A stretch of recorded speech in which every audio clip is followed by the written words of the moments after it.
And a pleasant good evening or good afternoon, everybody. We are about to crown a champion here in Shawnee, Oklahoma. I'm Dave Lamont with Craig Elliott and, of course, Brian Kane on controls. The PBA50 FireLake Classic is about to come to a conclusion, and there's an outside chance we have a first-time winner for a national title, and we'll see both those guys in our opening match. Yeah, Mark Dillard, Bill Fabian here. Bill's bowled fantastic. Almost shot 300 in his last game to get into his top 5 at 800 against Mika. But first two-timers on TV and a chance to win their first title, Mark Dillard and Bill Fabian. On the other hand, the next three fellows have plenty of experience and plenty of titles on both the PBA and PBA50 Tour. Of course, in the number 3 position, 3-time PBA50 titleist Brad Angelo.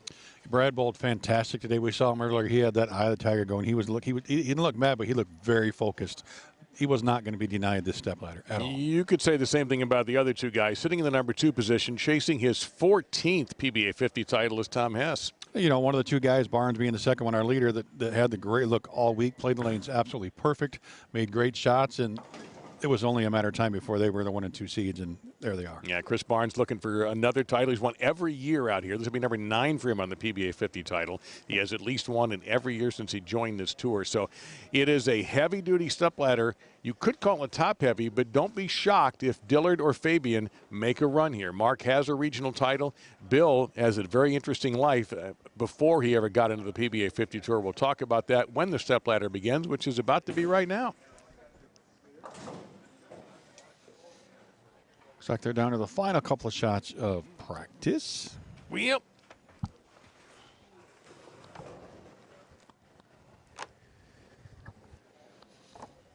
Let's get to work. No more practice. Cut practice off. So Mark Dillard, we can start with him. He was the number 8 seed. He defeated Mike Carter, and he was actually beat by Chris Barnes. But because of the lucky dog, the golden ticket, the biggest loser, pick your turn, we still don't have a return for that. He's here as the 5 seed, the highest seeded losing player as a number 8. And on the other side there, Bill Fabian, boy, did he have himself a day. Took out John Burkett, Mika Koivaniemi. Mika shot 770s, but Bill, it didn't matter. He went 2-1 against Mika with a little 802. And then a great match. It looked like Mike Bailey was going to run him over after that first game, and boy, Bill just, he never gave up. He was a bulldog in there. And then 299 on the end. Here he is in his first stepladder final. Fabian, the 4 seed, Dillard, the 5. Fabian, a bowling center owner out of Wisconsin. Mark Dillard, pro shop operator in the Tennessee area. And here we go. You mentioned Mark has a regional title. Bill Fabian has a title as well as the 1985 Intercollegiate Team Championships with UW Lacrosse. They beat a team from West Texas. Had a guy named Jack Jurek on that team.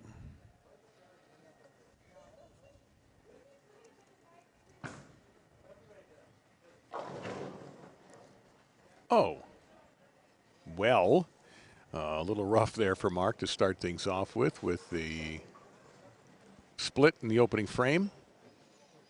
And as always, they're back on a fresh oil pattern. It was 20 minutes of practice. The top 3 seeds got 12 minutes of practice. The 4 and 5, these two players had the last 8 minutes on this pair to kind of break them down, feel them out. But, maybe a little nerves there for Mark that first shot. Looked a little fast is all. Expect him to clean it up. Oh, it's got a chance. He got it, 210.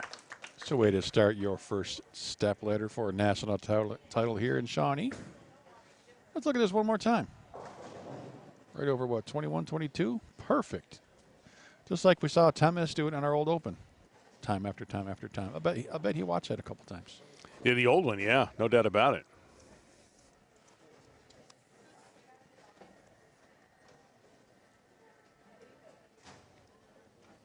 And here's Dr. Bill Fabian. And yes, that's not a nickname. He earned that. 30-year career as a cardiologist in Minnesota.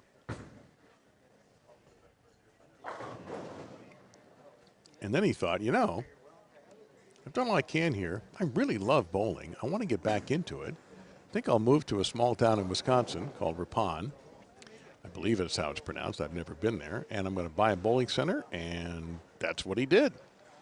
And he was a rookie on the PBA50 Tour last year. And here he is in his first show, looking for his first national title in the professional ranks. Hey, we remember when he joined last year, we're like, who is this guy? came out striking. Then we started asking questions. Oh, okay. Now we know. Well, Lott is a younger player, obviously, but, you know, took about 30 years off to have a very successful career.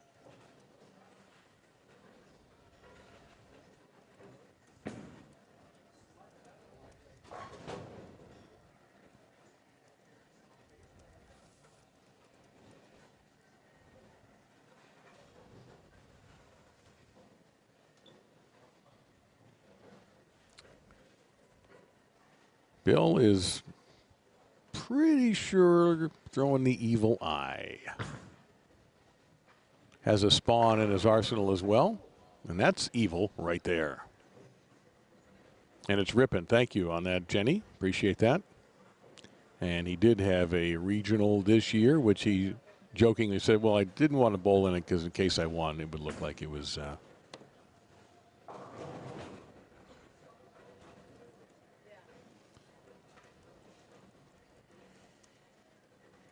Yeah, I can't get a good enough look at the evil eye or the spawn. Evil eye has purple rating, the spawn red, but they're both a black ball. It's pretty tough to tell from this angle. But either way, that is definitely an 8-pin. And that's his dog on his jersey as well. Nice. Good for you, Bill.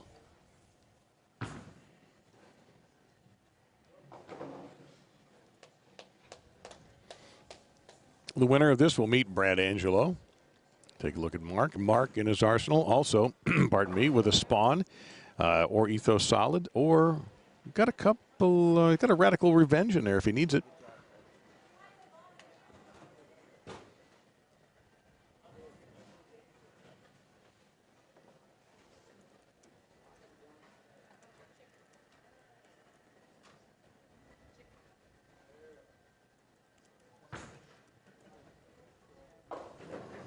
Well, back-to-back shots come in late. Maybe he wasn't nervous. He's just not in the right part of the lane. Seeing those first two attempts there for Mark Dillard.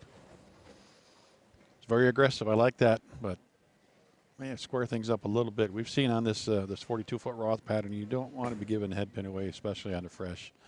And doubtful that they're going to get to the point where they can really belly it at all, give it any type of room away from that 1-3 pocket. All righties in this step ladder tonight. Barnes, Hess, Angelo, Fabian, and Dillard. Can he convert? Nope, that one. So an open frame in the early going here for Mark Dillard. Who's going to throw the first strike?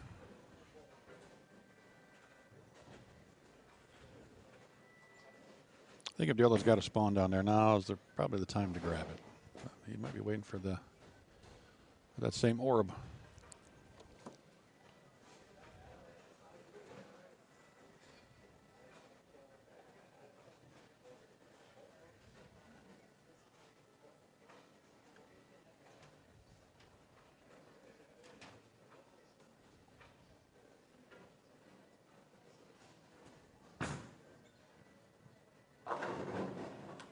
All right, there's the first strike of the match. He probably feels a little bit of relief there, I think. Maybe just a couple right with his feet, squared up a little bit, but still, Dave, with that shot, look at that ball went off the pin deck, kind of on the right side of the 9. That's, I don't know, probably still not where he wants to be. Pin action here has been good, not incredible. It's not bouncing off the sidewalls, and nothing really bouncing out. Well, when we really started seeing the scores go up is when the guys realized, hey, that light hit carries here well. Day 1, everybody's just going dead flush. Day 2, they figured out that light mixer carries. Like that shot from Dillard right there. A little more direct right there from Fabian. Well, he put on a show in his last couple of games, and he had to. Mika Koivuniemi threw 777 at him, and Bill beat him with an 8-0. So, and then Bill struck hard against Mike Bailey as well to get in this position.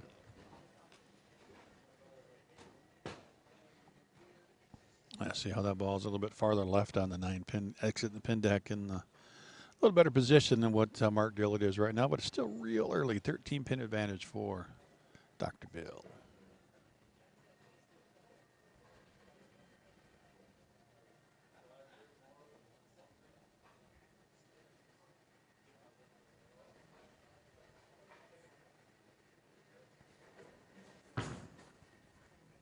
Like right over 8 to 7, maybe. Quiet Give 10. it much room, but doesn't quite get up that hill.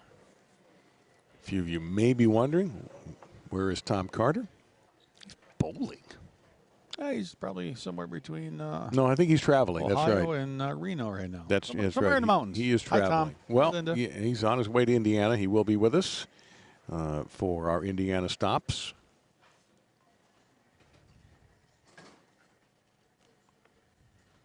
That's right. He did finish. He and his team did finish bowling at the Nationals.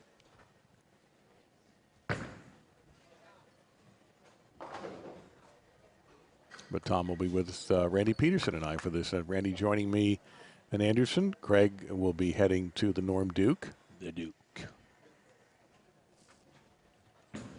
With Jimmy, right? You're with Callahan? Yep. We're going for the ice cream. The Magnum ice cream. Norm Duke Open.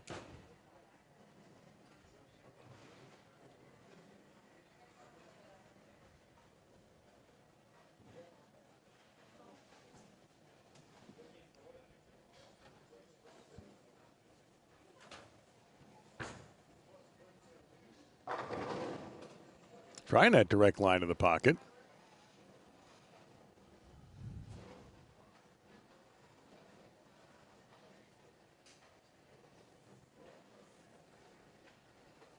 Keep making these spares right now until I can get this strike ball figured out.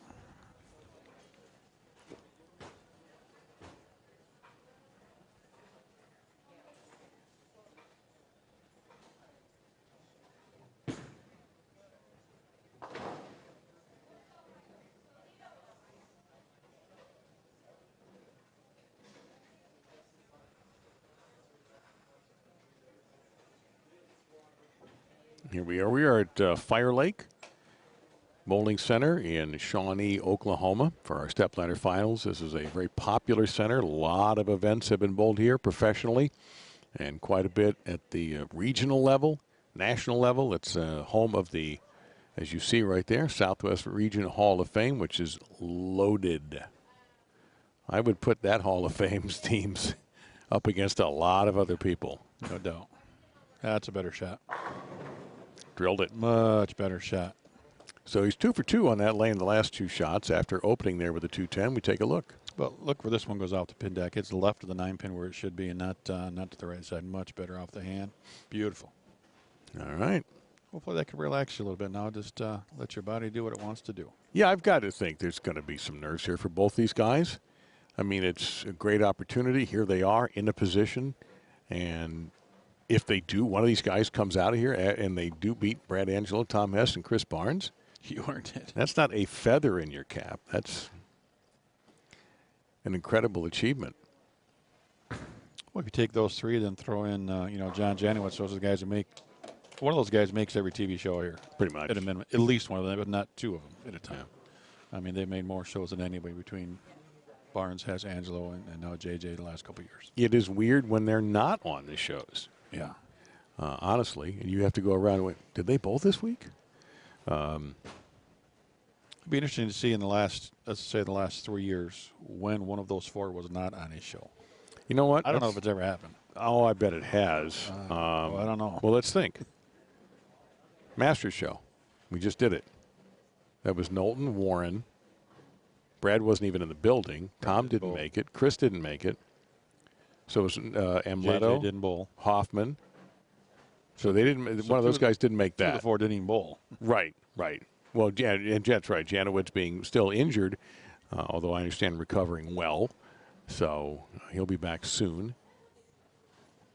So there's one outlier. But you know what? That's a project perhaps for the plane ride home. That's not going to get there. Wait, no. And if you want to go all the way back, you want to go back to John's rookie year when he was rookie of the year on the tour, or you want to go 24 through present? Yeah, John's rookie year. All right, 23 through present. I will attempt that.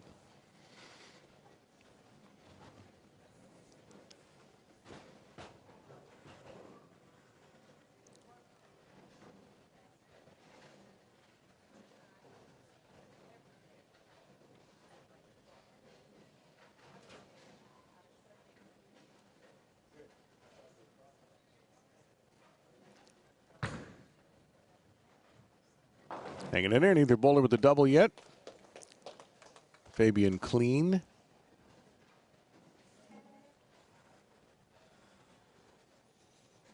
Double here, Dillard can take the lead. Yeah, max scores right now. Dillard actually has a 246 to 239 edge.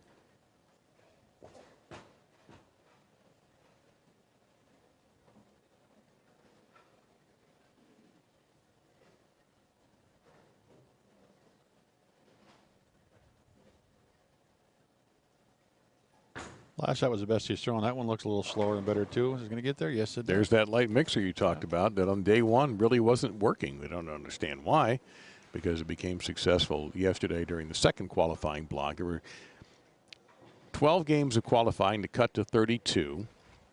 And then this morning at 9 o'clock Central Time here in Oklahoma, we had a 5-game advancers round. We cut 8 more and got to the top 24.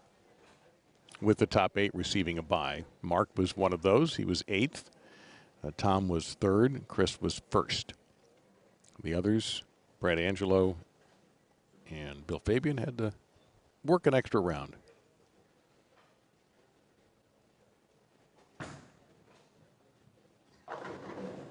Oh, big time mess. But look, you can see he's moved his feet 2 or 3 to the right, and he can get away with a little more speed now, just kind of squaring things up.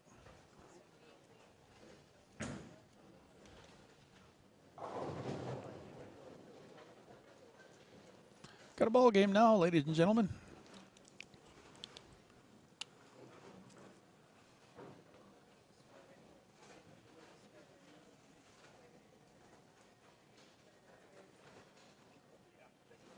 .239, 246 max scores. Dillard with the advantage.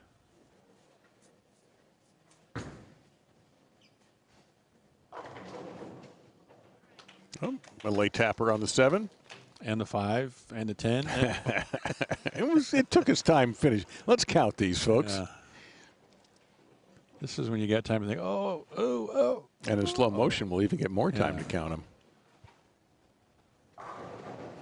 Okay, head pin drives out. There goes the 5. There with the 10, and there with the 7. Yeah, the 5 tips over into the head pin and knocks it into the 7. And I guess the 6 got a piece of the 10.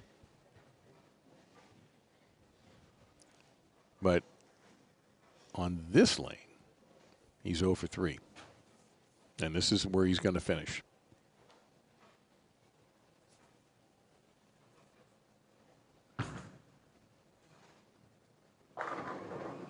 I'm sorry, make that 1 for 4. That'll make him feel good about things, perhaps going into the 10th, and looks like that's where this match is headed.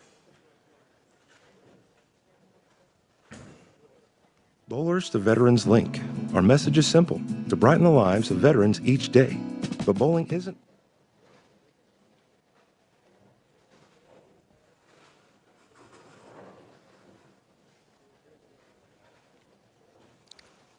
The practice pair, by the way, for the other stepladder bowlers is off to the bowler's right. So in case you're wondering, where's the practice pair? Clearly not in front of, to the left of the bowlers. It's off to the right-hand side. And that's where Brad Angelo has been throwing a few shots just to stay warm, just to stay loose here in Shawnee.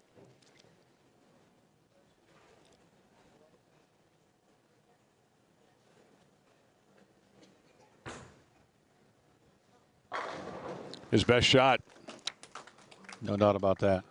Stayed up the back of it really nice. Look at this release. This was dead flush off his hand.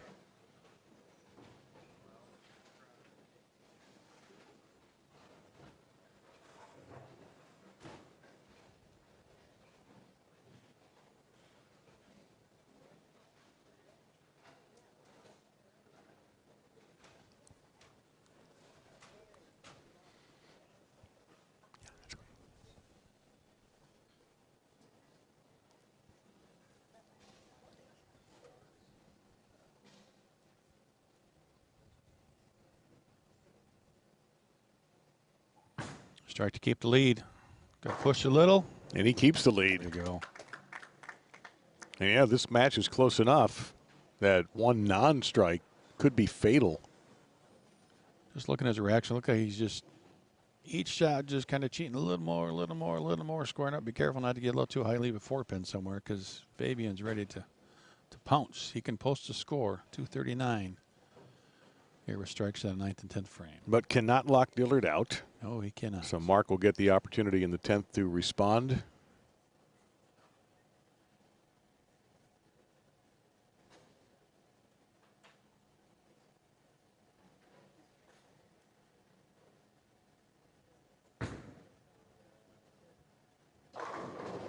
Man.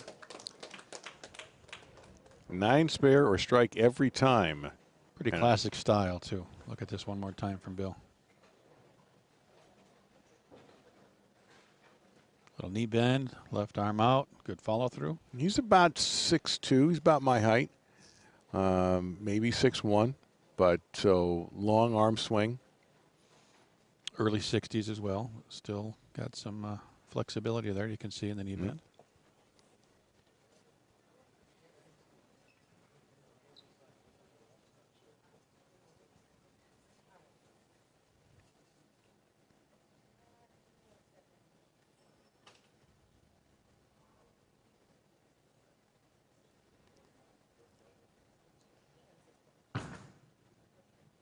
Is that going to push? Oh, yeah. It's negative. Oh. Everybody take a deep breath. Probably the best shot he threw on that lane, too. This ball just scoot right past the 8-pin. That looks, he knows right there, that's perfect. Yeah, should have been. Oh. Bowling's not fair sometimes. By sometimes, I mean all the time. Has to buckle down here, though. Shake that off.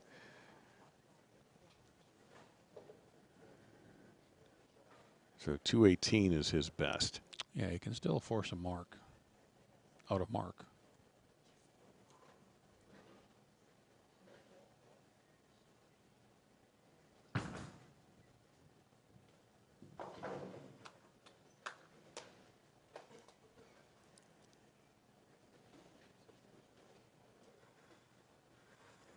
Get at least 6 here.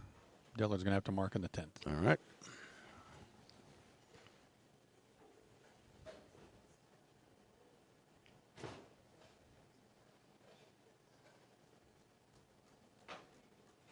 He can't feel bad about that last shot, though. Boy, that was pretty darn good. That's the pretty much the only true tap in the game is what we hear through the years, and just didn't come at the right time.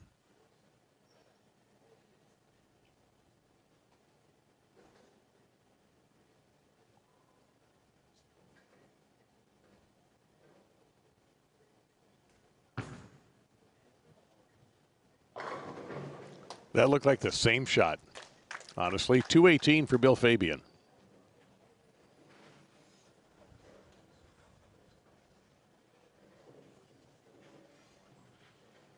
High flush.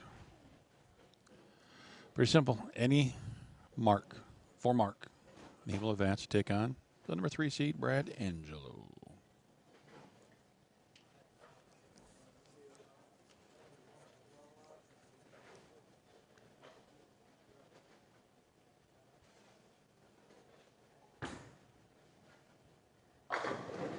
That's a mark. Mark Dillard is moving on to take on Brad Angelo. So Bill Fabian finishing 5th, his best finish on the senior tour, and there well could be more step ladders for him to come. Bowled a great game, and look at that line. 9 spare, 9 spare. I mean, 9s and 10s. That 8-pin really was just a bugger. I mean, look, it might not have mattered if Mark strikes out, but still, you put some big pressure on. That's the whole thing. It makes Mark think a bit more. Absolutely. Then he can just take a step up there and realize, look, I can get away with just about anything. So now try a different ball, Mark. In the meantime, he's thrown 7 in a row after a shaky start. His first 2 frames were rough. He did manage to make it 210 to start, but then left something he couldn't make, which was a 1-2-10. Ideally, he wants to see this one go high. That's what it should do. That's what it did. Went a little high, runs over the 8, doesn't even sniff it there. 245, and a great match. Mark Dillard, Brad Angelo next. And here we go. Mark and Brad, we're off to the races. Brad's the higher seed. Mark will start.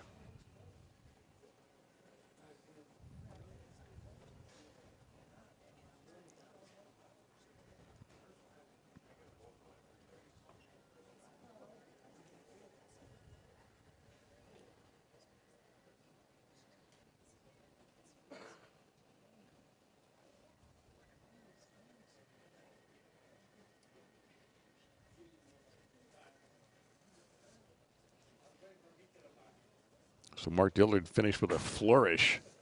Sticking with the same ball. Looks like he got up under that one a little bit. Well, I was waiting for that 10 to get clipped. I tried, but kind of hung up a touch on that one, looked like.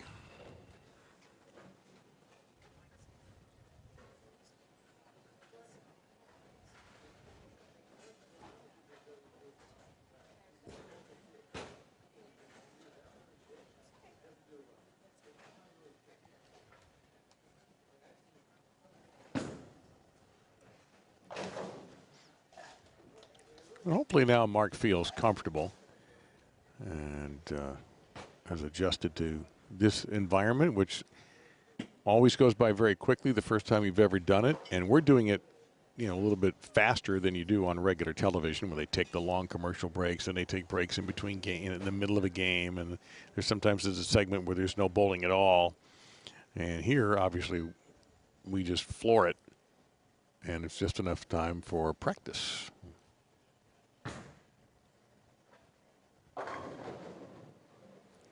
Split cleared out of there by Brad. Mentioned Brad a winner last year a couple of times on the PBA 50 Tour, and his most recent win was last summer, the event in Hamtramck, Michigan. Perhaps we'll get back there next year. It's not on the calendar this year. That's another stop that's seen a lot of PBA action in the past. Vision Lanes. I've been there a couple times through the Yeah, years. I bet you have. That's my first visit. I had a blast there.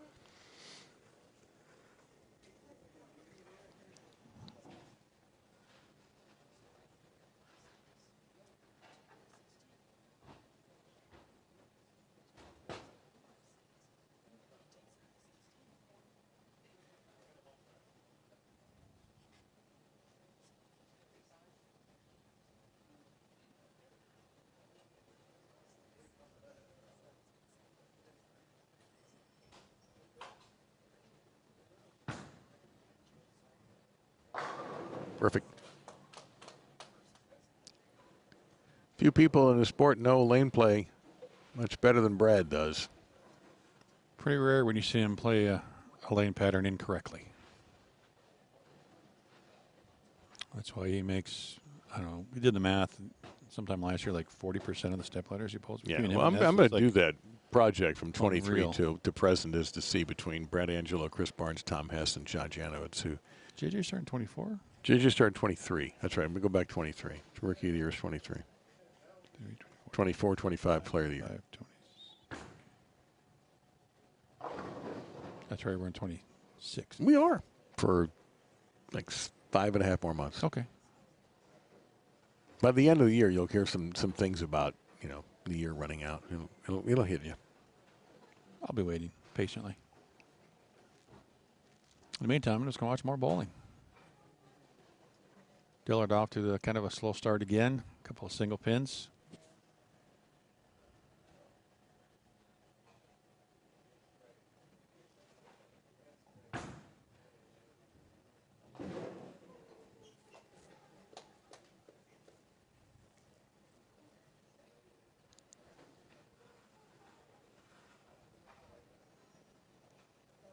He doesn't use a spare ball, does he?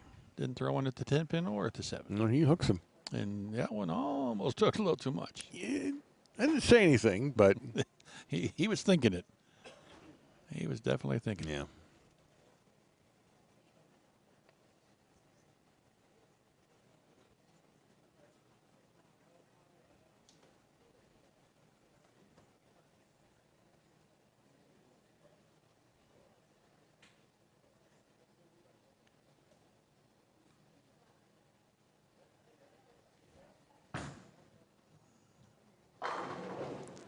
There you go. That's better.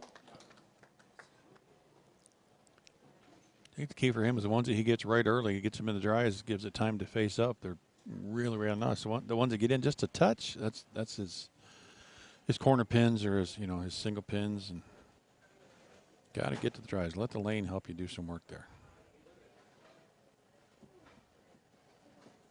He's playing the hook.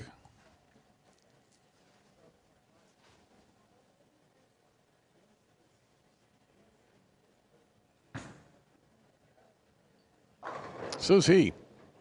Yes. Leaning on that 7. Shall we? What hit this? Something from behind? No, I think it was something in front of it. Which pin? I'm guessing the 4.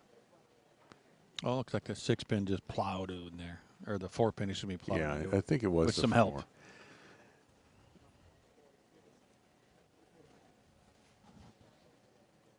Tom Hess standing by.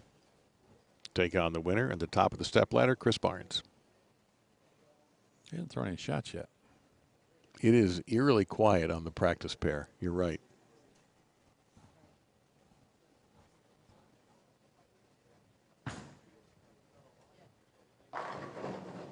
Nice. Brad playing more shape than Dillard, more aggressive bowling ball too. A lot more surface on it. Just letting the ball do the work. That's what Brad is great at. I don't think anybody rolls it much better than he does. Free bagger for Angelo out of Lockport, New York, upstate. And Mark from the Nashville area.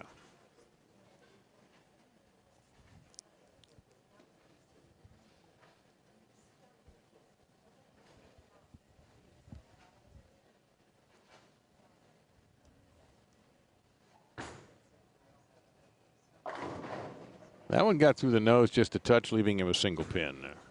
Got that one right a little bit too early. Fell off the shot a little bit. Makeable. It's got to be careful not to fall too far behind Brad, because Brad's not a guy that gives you too many opportunities.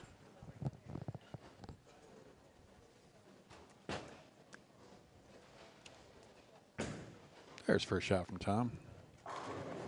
And he struck. Just staying loose. Yeah, there's no need to go down there and pummel 150 shots. These guys have been bowling since 9 this morning, although Tom was one of the group of 8 that had a bye, as was Mark. And not Brad, but Mark. So, yeah, stay loose enough. You'll get your crack at the championship pair to practice on soon.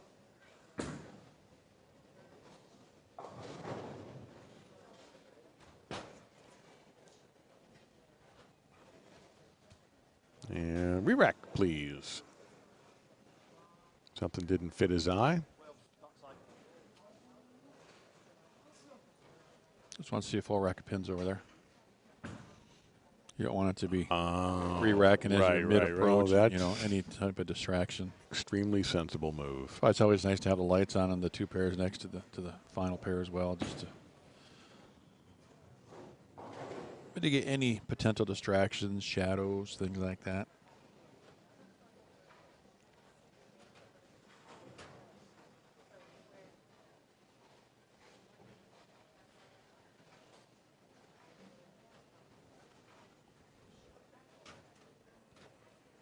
Little pin gem on 12.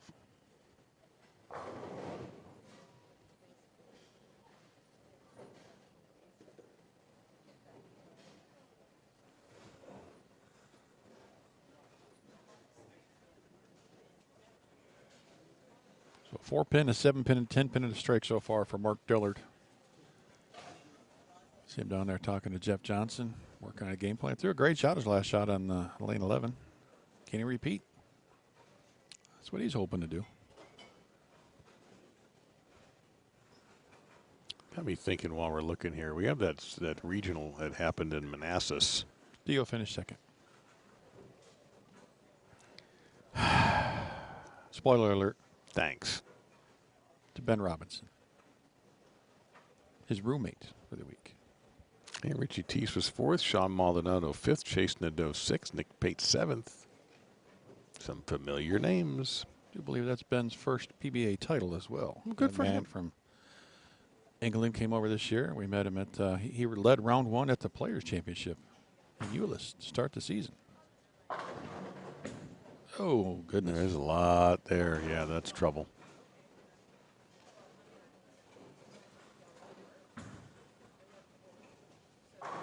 Yeah, he's at the point where he's going to have to make a ball change because this one he's got to get to the dries, but if he gets there early, you saw that 4-pin the last shot, and that one, same thing, just cuts through the face. 4-9.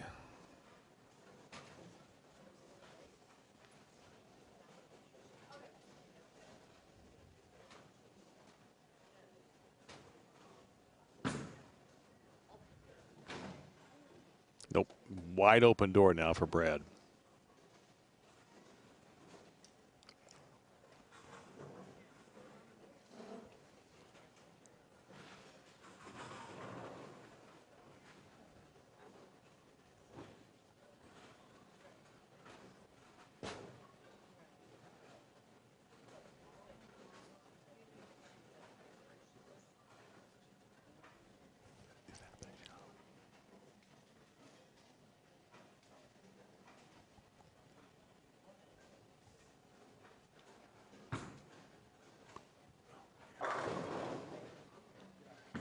Yeah, Brad Angelo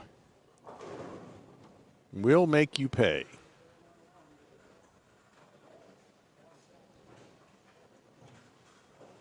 Brad, a very successful, and his wife Michelle, Bowling Center proprietors. Oh, yeah. Operators. Might have an audience there.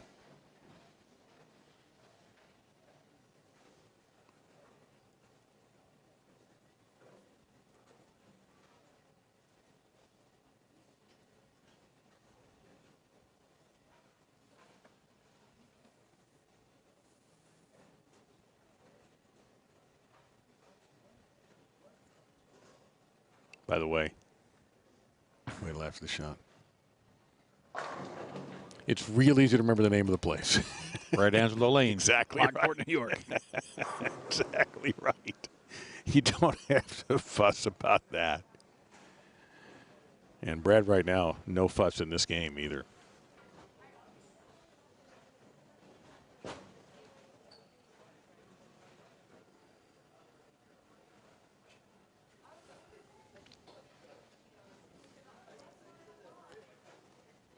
And Mark in a desperate situation here.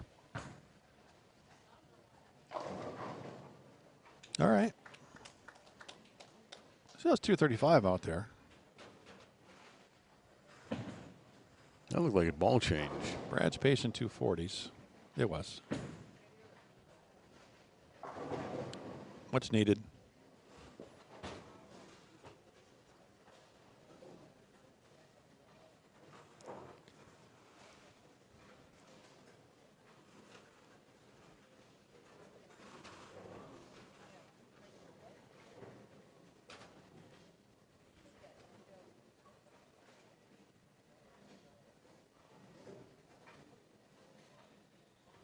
Strike here lets Brad know that he's got to stay clean still. Don't make any mistakes. Yeah, Great that's a good shot. point. So that ball lets him move a little bit left and get a little more room right.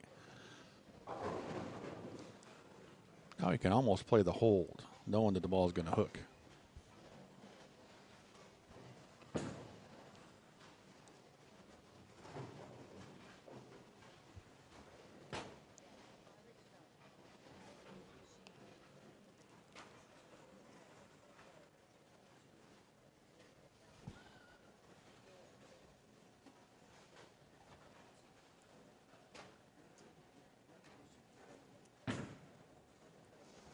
Doesn't like it at all. And he shouldn't. And there's the sleeper back there. That is not a reaction you see from Brad Angelo ever after release. He immediately looked down like, what the heck was that?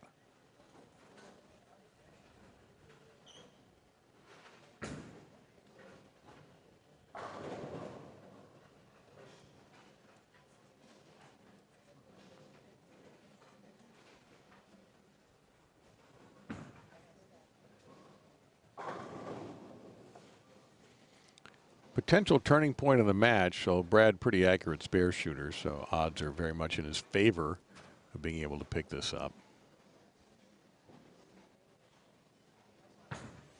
Got to watch that sleeper back there. No problem. Smothered it. And still has a handsome 32-pin advantage in the max scores as we start to wind this game down with Tom Hess practicing in the distance. And Chris Barnes also out there getting in a shot or two. Brad Payson 237 the max for Mark Dillard 235.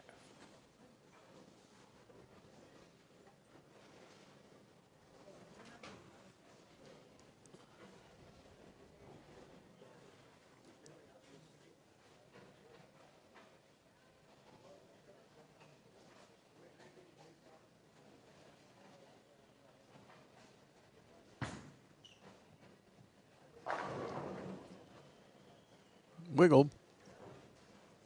It weebled and wobbled, but it didn't fall Not down. enough. Max score shrinks a touch more to 21.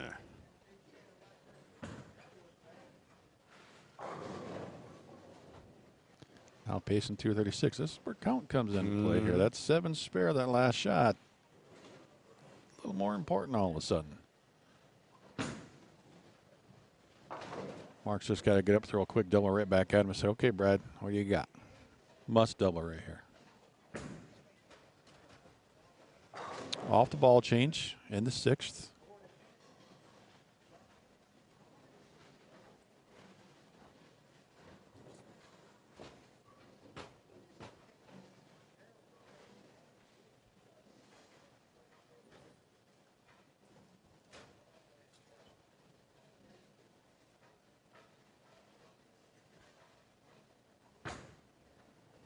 Gonna hold, gonna get there, does both, gonna carry. Wait a minute. There you go. Yeah, how about that? Kind of bounced out of the flotsam and rolled over the 10.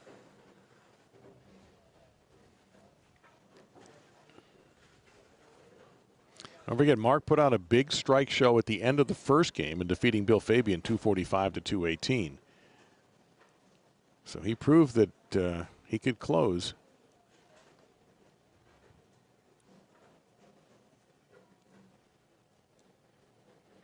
His max 235, Brad's max 256.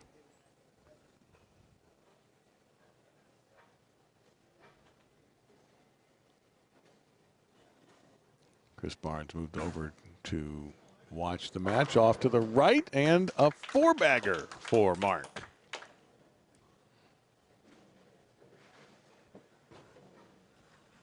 He knew this one off his hand. Look at this reaction. Oh, he loves it. 10 back. Now that puts a little more pressure on Mr. Angelo.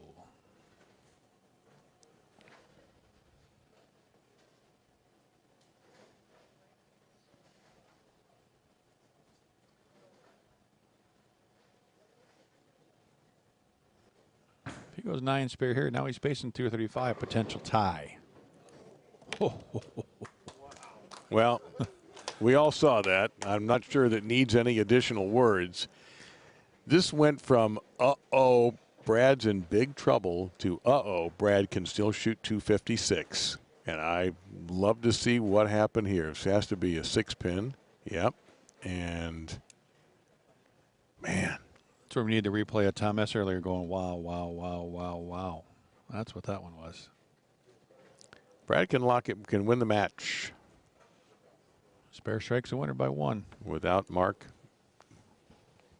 getting up again, although he will have to get up in the 10th. But Brad in a position to deliver the knockout, and that might have been the knockout blow right there.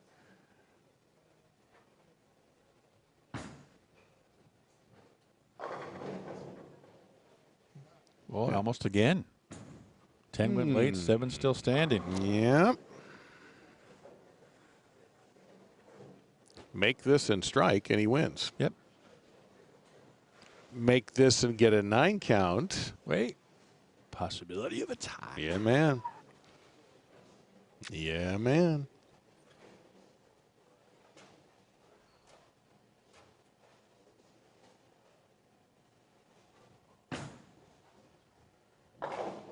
All right, part 1 done.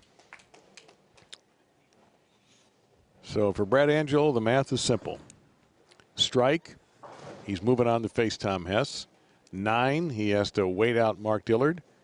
Anything less than a strike, actually, he has to wait out Mark Dillard. But if he gets 9, Mark can't beat him in the 10th frame.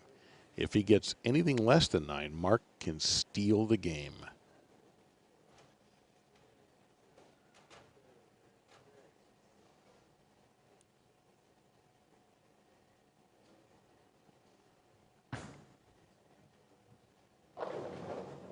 And it is a Brad Angelo victory.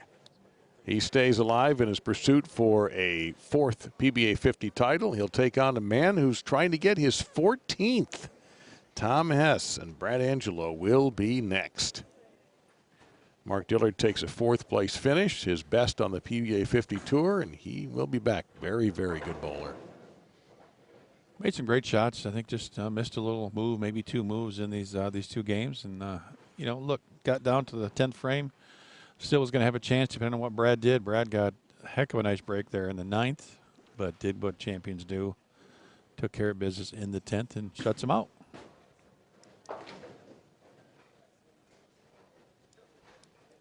So our 2 first-time guys, 2 bowlers looking for their first-time titles will not get them here in Oklahoma. Bill Fabian was beaten by Dillard, 245 to 218. Brad's going to win this one 236 to 210.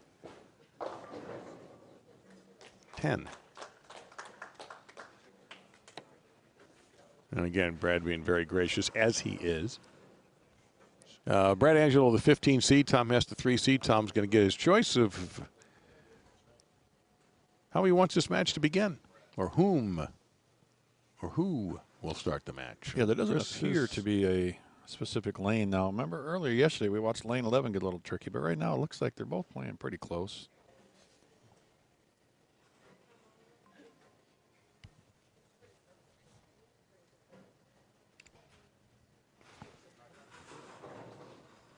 Re-rack complete.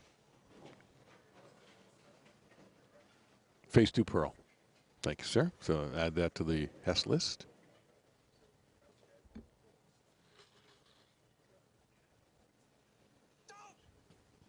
Oh, there's there's mine. Please silence all cell phones during the production. It's Homer Simpson. Come on, man. Jeez.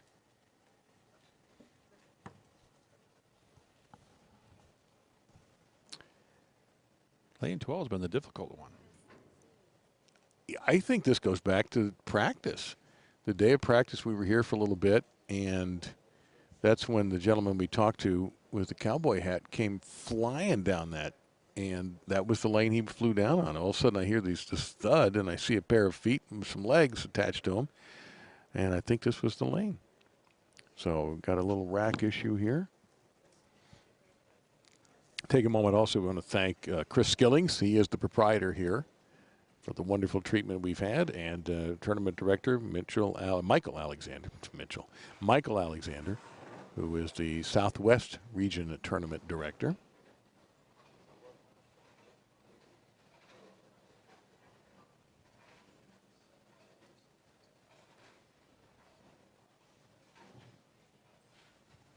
I'm getting the impression that Brad's going to go first whenever we get around to it. Yeah, all better. I think that looks like 10 pins in the proper spot. A little adjustment on the fingers there on the pin setter, and the 4 pin is much more happy now.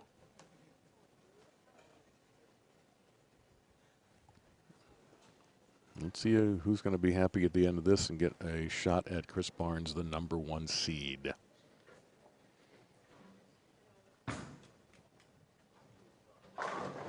Perfect. And with the way that Brad's playing lanes with that ball, he's going to force Barnes, win or lose, Brad's going to force Barnes to kind of get in a little bit. He's not going to be able to stay right like we saw him do very successfully the last couple of days and just, you know, fired up 7-8, 8-9. How does he affect Tom, you think? Probably not as much because Tom gets the ball to kind of skate through the fronts a little bit. He's using a lot less surface. Phase 2 Pearl is going to get down lane without a lot of effort.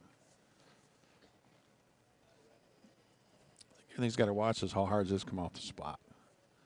Is he going to be able to kick the corners out or even those 8s and 9s? We've seen a lot of 8s and 9s this week.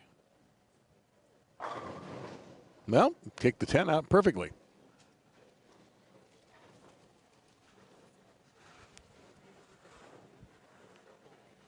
I mean, if we had to give an MVP award for the week, it'd be tough to pick between Tom or Chris. They both bowled phenomenal.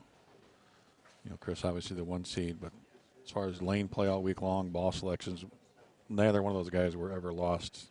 I mean, Tom had a rough game at the end of the second day, but he was still well in the number. It didn't hurt him.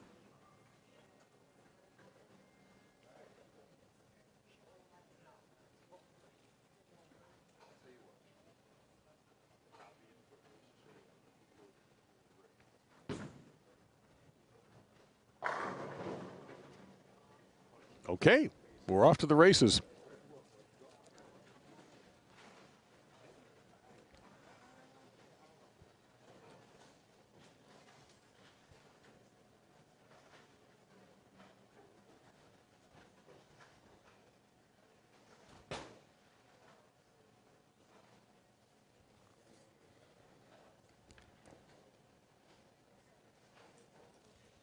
See, Brad starts quite a bit right down the approach, but he drifts right to left. Got to look at it right there, just a little bit there. Nothing too radical. Again, Oh, my. same lane, same break. Yeah, shake it off. But again, he knows that that lane is starting to go away from him. He's got to be very careful in what he does these next couple shots. So again, this is going to be the 6 very quietly, and I didn't see Head pin bounce. Oh no, the head pin got it. That's even crazier.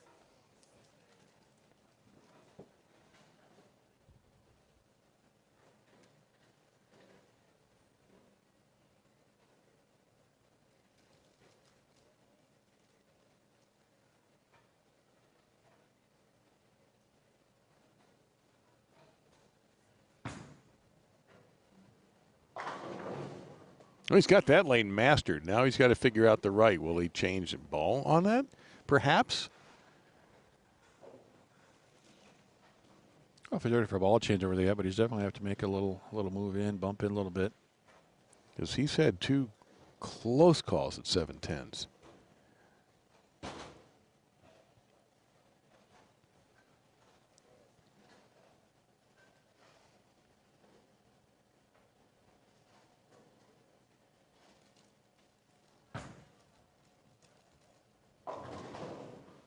And that's what I was just mentioning. That ball's going to come a little hotter off the spot. Can he control it down lane? And there's your answer.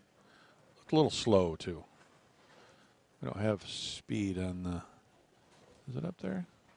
No. Yeah, 14. But do you have it? Yeah, can you see that? Can't quite see that far. Yeah, maybe I'll get it next time. I did not change screens before I could get a look at it. Definitely looks slow. Definitely slow. Makeable. Kick the 3 over into the 4-7. He had 4 on the floor earlier. He had the 9 pin back there and was not able to convert it, but the 9 pin always complicates Which is things. about 42% for Tom. And open frame early for Tom Hess. And, of course, the other thing is the count. To mention Tom in pursuit, not just of 14, his 14th title. He wants the top spot, and it is physically possible for him to get it this year. Sure. Walter Ray Williams Jr. has 16. If Tom gets this today, he ties John Handegard and Pete Weber at 14, and then Walter Ray's the next target at 16. Tom sitting alone at 13 titles, having broken away from Tom Baker, Gary Dickinson, Dale Eagle. What's Tom has, 2 titles this year already, doesn't he? Oh, no. In fact, they got to take that off the website. Yes, he does have 2 titles this year, the Petraglia and the Senior U.S. Open. They do have him for 12 titles, but he actually has 13. They have him for both 12 and 13. He'll get rid of that. I mean, he has 25? He's that good. Yeah, he's taken the Ron Moore route and bettered it. Ron won 11 out here. Gene Stuss and Parker Bone III also have 11. It's good to see Ron last week in Vegas. And great to see Gary Dickinson was here yesterday. And Chris has 8 in the Holman Championship last year, his most recent. And welcome back to the match, Tom. Oh, so he made a move, and didn't work out so good. Hess is right back in it. Not that he was ever that far out of it, but had Brad struck here, this match would have taken on an entirely different tone.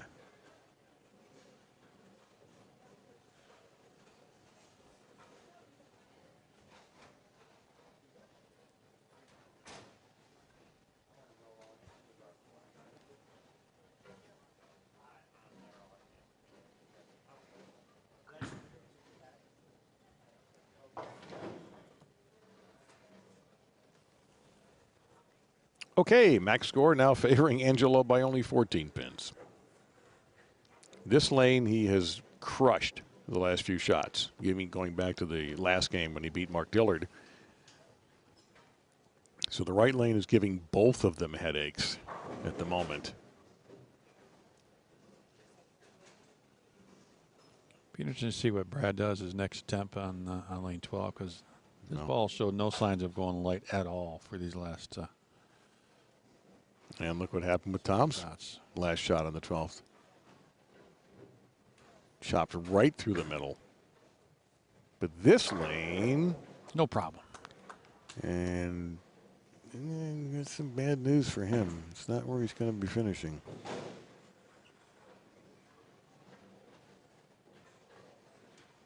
Hess pulled rank on him.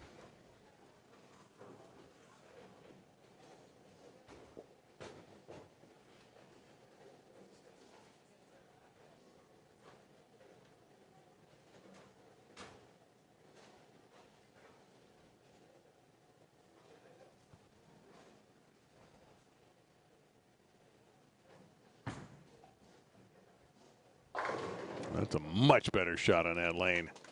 Well, look how he stayed down, kept his eye on target. Great follow through. He willed this one into that 1-3 pocket. Pretty high quality shot right there. What we've seen the last few times on that lane with that 7-10 that went late for Brad, and that 3-4-6 7-10 for Tom, and then Brad's 2-8-10. That was money right there.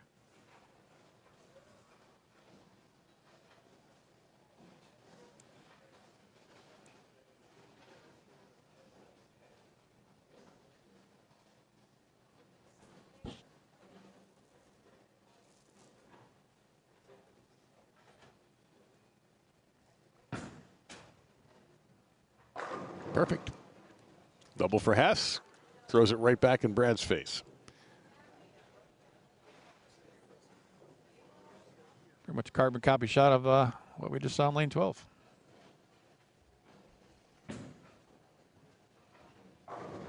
Yeah, the whole I'm going to stay right and pipe it, that's gone. But, you know, Chris does do things unconventional at times. He might just go way right. We've seen him do it before when everybody else has left. Again, he has that skill. He can throw a ball a lot of different ways, and there is a major problem for him on that lane right now. Major problem. And now the match tilts in Tom's favor.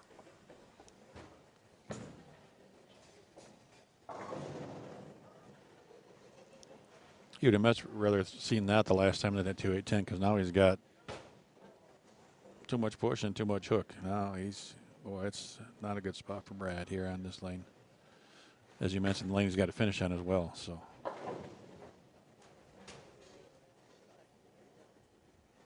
So Tom now with a 20-pin advantage in the max score. He can shoot 251. Brad can shoot 231. And I would advise Brad to somehow shoot 231 if he wants to have a shot. Although, to be fair to Tom, he did strike in the first and the fifth on that right lane, and then had that bizarro right after Brad had a bizarre strike, ended up going through the nose. So he adjusted perfectly. Let's see if he can do it again. But first, this is a gigantic shot for Brad. I think the difference, though, is Tom's side. It looked like he just got slow. Brad, I think, thought he threw pretty decent shots, and neither one of them was anywhere near what he wanted. So Tom in a much better position on lane 12 than Brad. Both guys got lane 11. This is one of the strange things about bowling, and bowlers know this intimately with topography and all that, but how you can have just 3 or 4 steps away such a dramatic difference in lanes. Trying to throw the ball the exact same way at this level, these guys are so good at doing that, but yet it doesn't react the same.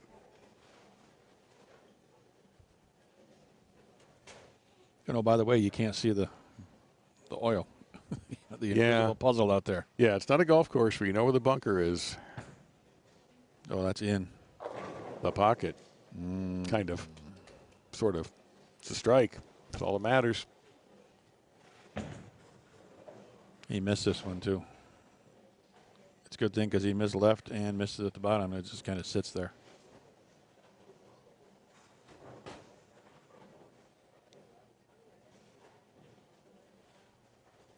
Got the head pin and the 5 pin to do the heavy lifting there.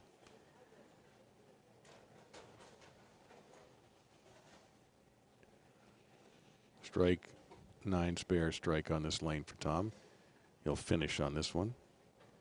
Been a much friendlier lane. This one gets him pacing in the 220s. Get it? And nope. No. Nope, it's not going to happen. Brings Brad. Well, this is interesting. Care to guess who has the max score advantage at the moment? Brad? It's a good guess. Shocking but true. Brad has a no spare affair right now. Everything has been strikes. Tom about 99.9% on this one.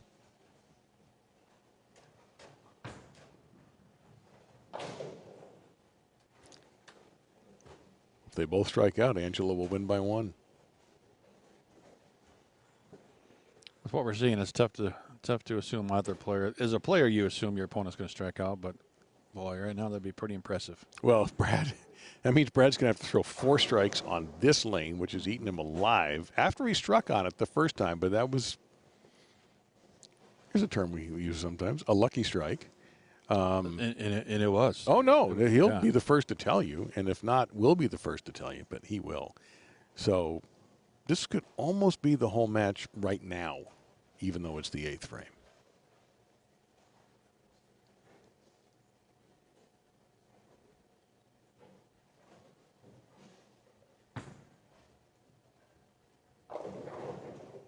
Oh, boy. There's that light mixer. Just take it. Take it and run screaming. He wasn't so sure until he saw that 7-pin fall. It's a strike.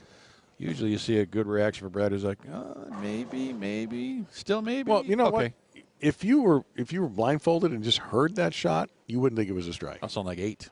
You think, oh, geez, too bad. And it didn't have, we all know what the sound like. It's one of the coolest sounds in sports. And that, no, I didn't hear that. All right.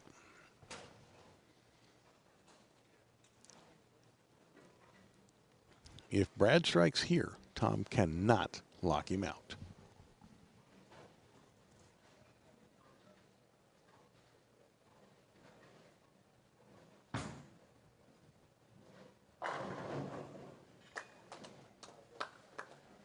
Okay.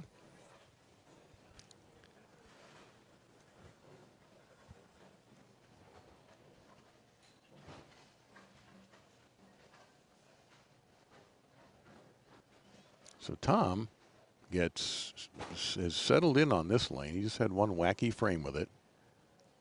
The big deep breath. You be careful. If he really gets this one, it's going to go high again because that last one he missed a little bit. Let's see what we got. I see a perfect shot. Yeah, beautiful. And if he's got 3 more of those in him on the left lane, he will force Brad to strike out to win. On a very tricky lane where Brad hasn't gone anything close to dead flush in this game. Oh, that was interesting. Did you see what Tom just did? His glasses? Put his glasses on to check the rack. Yeah, if you notice, Tom, one of those guys, like a lot of us, I have the same issue. Your glasses are good sometimes they're not. He doesn't bowl with them on.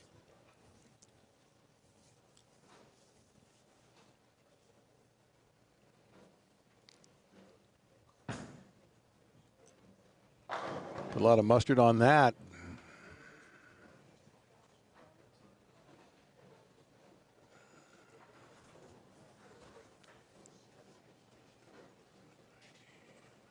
Max is 210. If he spare strike, he still forces Oh, Brad, no, Brad to strike. This match is not over. No way am I calling this one.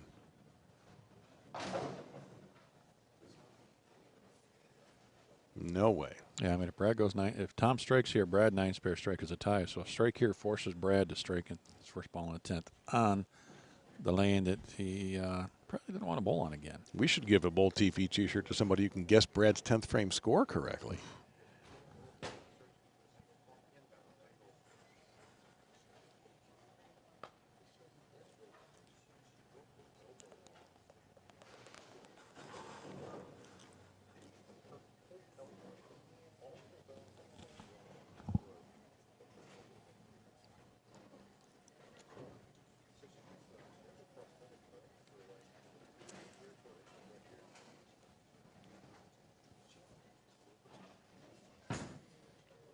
It's a big shot right here. Did he get them all? He did. 210 for Tom Hess. All right, you're the math guy here. 9 spare strikes to tie. Strike is Winner. What if he doesn't get a 9 on this ball and doesn't get a strike either? Oh, if he doesn't get 9 here, then it's a loss. Got to have 9. Okay, 9 or better.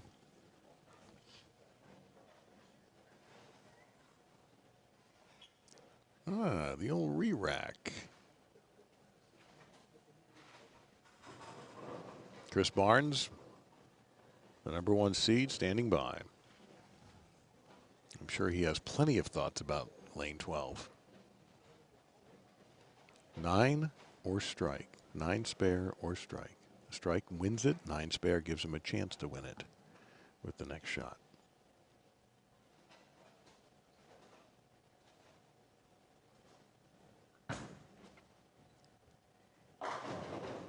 Wow. What a brilliant shot. Staring down his enemy, which is not Tom, but lane 12. And a brilliant shot from Brad Angelo. It's high quality execution right there on a lane that ate his lunch pretty much this whole game. Gets up when he needs it and just can't throw it any better than that. No. Great shot, Brad. That might have been the best shot of the entire tournament when you consider the circumstances. So it's going to be a benefit of that is he gets 2 balls, two frames to try something a little bit different, just to see what's out there. Oh, and he will too, and he is. 3rd place finish for Tom, so title of 14, perhaps in a few days in Anderson, Indiana. And let me ask you this, Dave. No matter what Chris does in his practice, what lane he likes, he's got to make Brad finish on that right lane. 100%. Yeah. Just no matter what Brad, yeah, exactly. Brad's going to finish this like a champ, and he is a champ. But wow.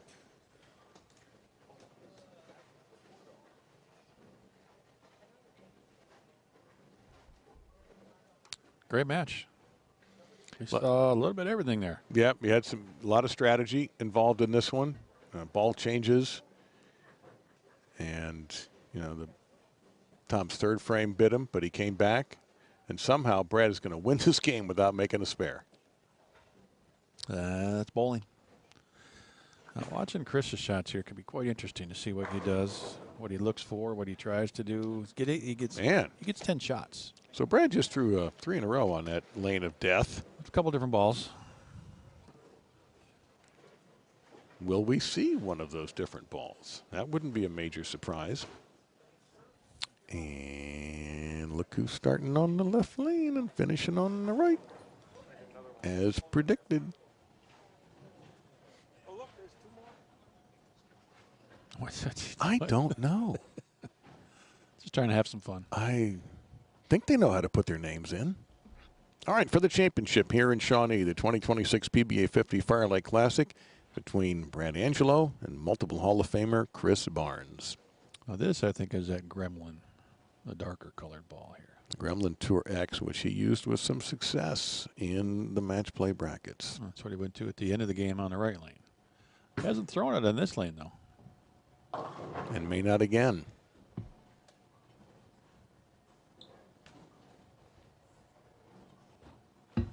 And another, we haven't talked much about this because we really just haven't seen it. But another feature of this 42-foot Markroth pattern is if you get it too far left as a righty, it will go left. Oh yeah, it's Lefter than you across the middle. yeah, lefter than you want it to go. Exactly right.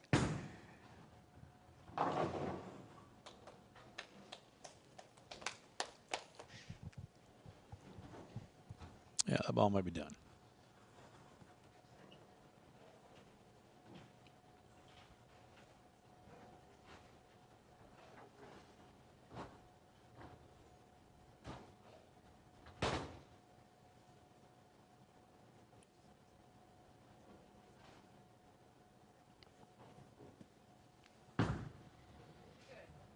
That is an aggressive shot. I like that. Man, okay. I like it a lot. He's not going to give the lane time to do anything. Well, when you got a tricky pair, you know what? Take lane out of play. Yep, that's what he did. That's just about as hard as he can throw it. Veteran savvy right there. Yeah, well, he's been known to do that. We haven't seen the other people attack the lane quite like that.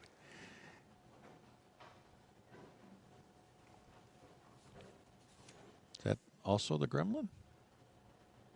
Oh, yeah, I forgot to give you his arsenal. And yes, the Gremlin is in there.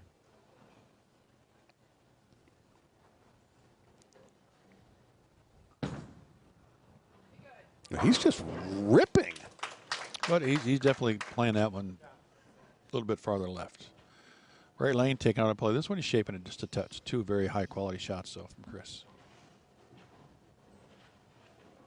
He also mentioned the concept, the phase 2 pearl, and the vengeance return. The concept and the vengeance return were the go-to balls, but if that's the Gremlin, which I guess I could find. Yeah. Linda stepped away from the booth. It's I was not gonna, the vengeance, or yeah. It's most definitely. Yeah, definitely. definitely. I was talking to Jeff Johnson, some of the Brunswick guys during our break, you know, because we try to step on the equipment, and Jeff starts talking. He starts rattling off a couple names. I said, "What are those?" Oh, a couple new balls that just come out. Well, that's what the vengeance return is. Yeah, that one's been out for a few weeks, but there's a few more fairly new balls. I mean, the Spawn just come out. We're seeing that, and he started rattling off a couple other new names. Spawn was at the Masters, wasn't it? Yeah, it was. Yeah. No, there's still more new ones. So get ready for Anderson. You're going to see some new stuff on lanes again. That's why we need JJ back so we can start getting some balls from 2005 and 2006 and get those back in the mix. All right. No strikes yet for Brad.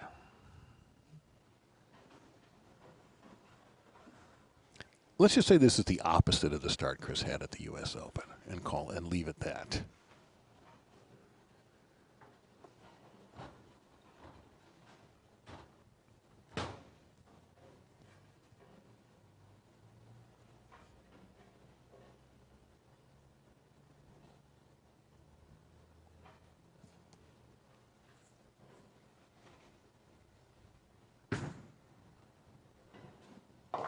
Again on that lane.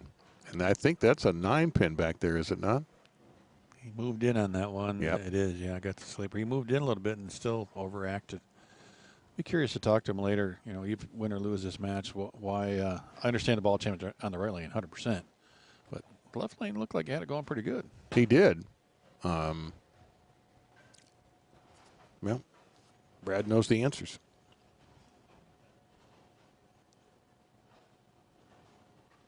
You know, that's a chance for us to learn a little bit, too, about some of the way these guys are thinking when we can ask those questions, and they're very open with talking to us about that, too. So just, you know, just curious as to every lane plays a little different, and there's no question lane 12 was playing different. Boy, that's such a hard shot with that 9-pin, and he just nicked it.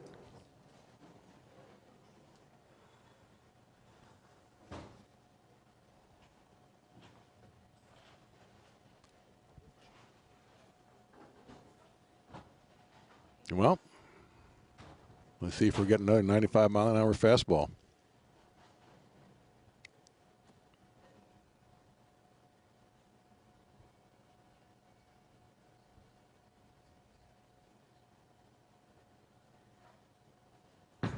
Yes, we are. Yes, we are. Okay. Chris had 2 300 games in this event in qualifying.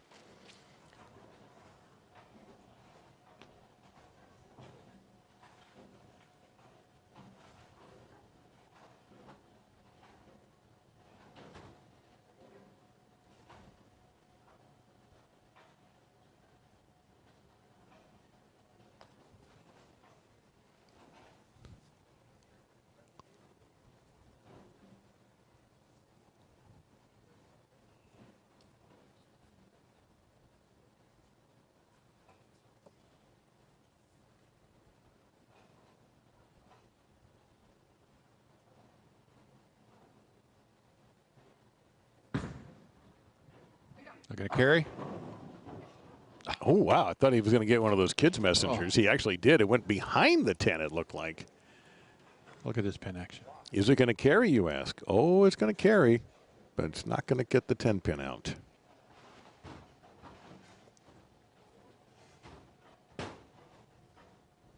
And that sigh of relief you heard was Brad, hoping that he wasn't going to have to deal with a 4-bagger.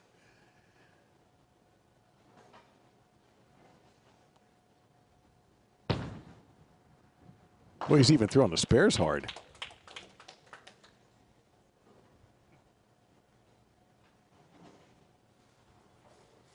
That's a good lesson, too. You want to kind of replicate the speed on all shots, so you just keep your body in position doing the same things every time.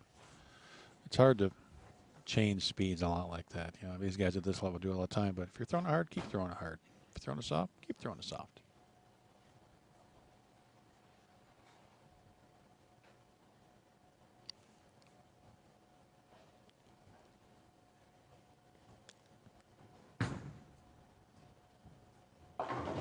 And no, he got a few of those breaks earlier on 2 7-10s that were broken up on that lane, but that time the 4 got nudged but does not go down. And now it's Brad who's the one who's got to think, man, I'm off to a slow start. What do I got to do? Well, but he saw how fast those lanes have changed in the stepladder, so just got to keep doing your thing. This is so funny because, you know, this is our 3rd day here. We watched all the qualifying and all the ways that the guys who were doing well were attacking. And we had said multiple times on the shows, man, Chris is showing you the way to play this pattern by standing to the right and just, you know, not jamming it in there, but pretty close to that. Well, here we are. Here's Chris. And he'll be up after Brad shoots here on the left lane. And he's changed his approach. Well, you know, like Mark Dillard, we saw Mark Dillard was playing the hook. Chris, most of the week, was just playing the hold, moving right. He got it in a little bit, it just laid there.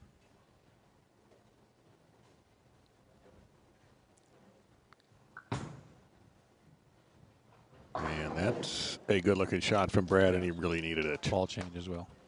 The max score is not out of control. I mean, Brad is 254. Chris is 279.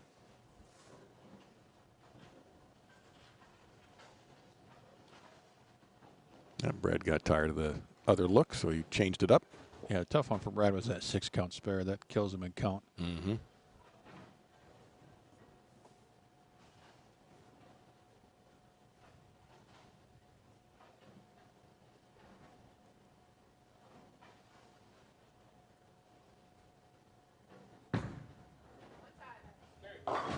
Yeah. Okay. It's not his best shot, and it worked. Well, when you throw it that far left up against the hole, it doesn't lay there. Yeah, this one's not well executed. I'm sure he would quickly admit. Just didn't get out of it. I bet he doesn't do that again on that lane. No, but remember what we've seen. If you throw it right, goes OB. It can, there. but you don't see him going back to the way that worked before, though, the standing right and no, not a peanut butter jelly team, but just it's got you know he watched what Brad did those couple of shots on the right lane, and that's definitely the tricky one of the two.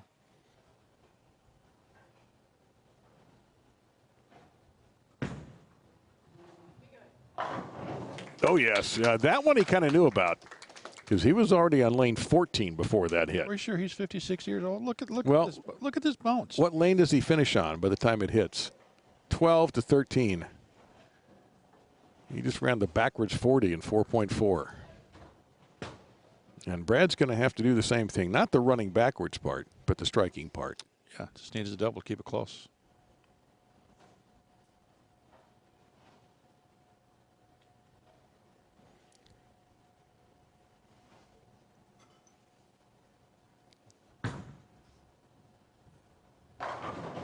All right, and that's exactly what Brad's in the process of doing.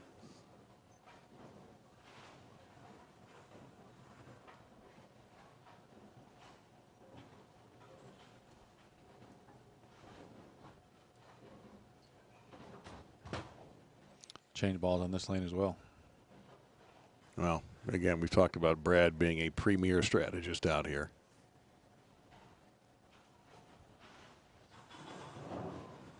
taking a re-rack, slowing everybody down in the building a little bit, including his opponent. He understands the importance of this shot.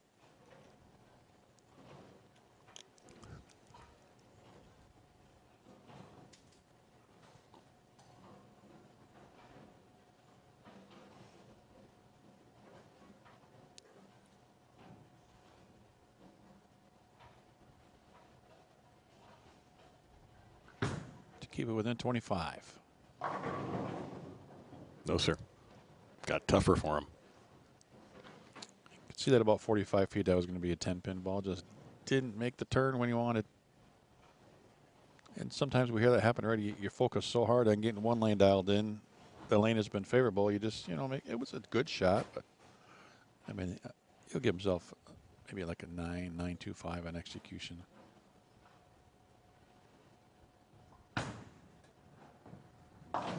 Got it.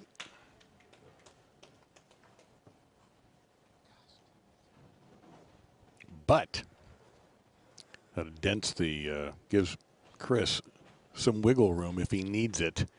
279 is max. Brad now sitting at 233. All right, the last shot on this lane was hairy. It struck, but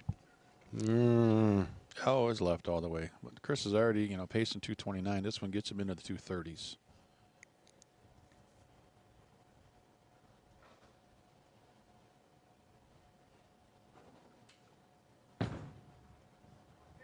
I think he made the adjustment. He threw that one hard, though. If you see, look at how his slide foot turns parallel to the foul line. Watch.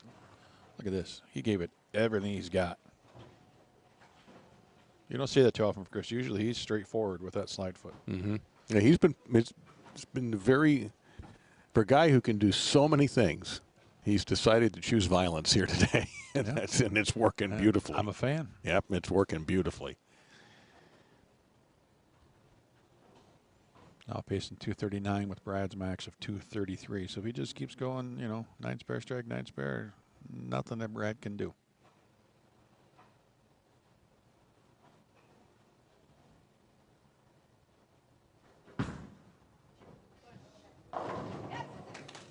Yeah, that's just vicious.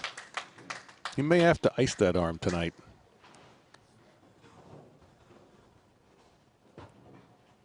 Watch what happens. This is actually a right-handed lint roller. Let's see how that was a better slide. But yep. Yeah.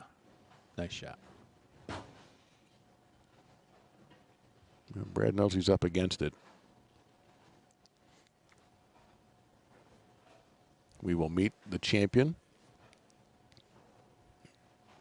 with the trophy presentation and an interview following the match.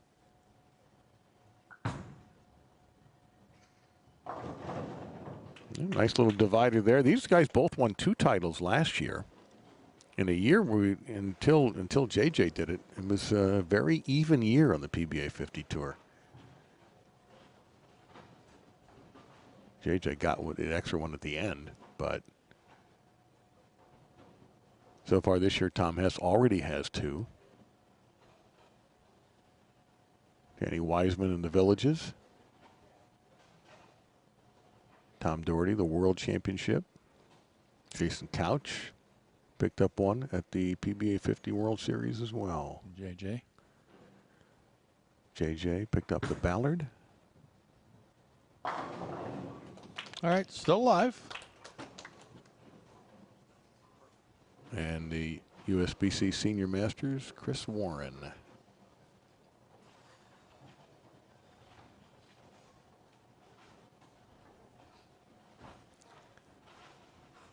However, Chris has ball in hand to put this thing away. Yeah, if he just fills the frames, there's nothing Brad can do. But, we've seen a lot of 710s this week on shots that we thought were pretty darn good. But Chris isn't playing that kind of angle on this lane. No, this is just going to be a fastball down the middle of the plate. Yeah.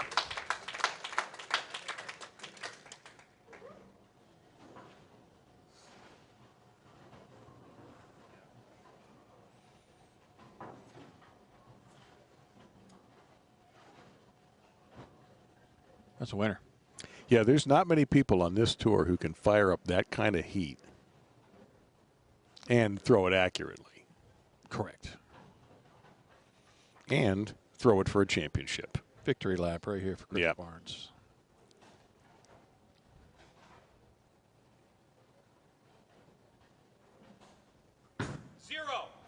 Every year he has been on the PBA 50 Tour. Chris Barnes has won at least one title, and he's done it again. This is going to be title number 9 for Chris in his PBA 50 career, taking it here in Shawnee.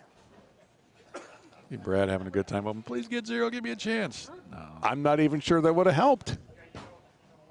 Would have hurt Chris's count, admittedly. Yeah.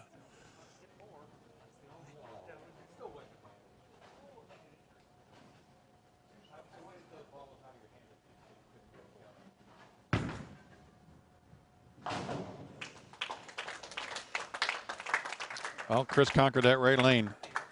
Plan of attack where he could do something not a lot of guys could do, just overpower it. And he did just that. He mashed it. I mean, that is a strong game at the 250s. Got away with that one? What was it? What? Yeah, 6. I think it was a 6 frame. Yeah. Wait a minute. No. That was the right lane. That wasn't an even numbered frame. It was an odd numbered frame. We're going to go at the same time. 3, 2, 1. Guy who doesn't strike has to buy the ice cream. Good to see the guys having fun, though. They want to win, but they're all having a good time, and there's our champion, Chris. Well, you know, if you're Brad, hey, you just got beat today. Brad's going to bowl a pretty good game, pretty good score. He beat Tom Hess, which is very difficult to do. Had a great tournament. He won 2 matches, ran into a guy who just simply bowled better. That does happen. Look, he was the class of field all week long. We've said that how many times. This was Chris's tournament to lose. He didn't lose it. He went out and won it, so congratulations.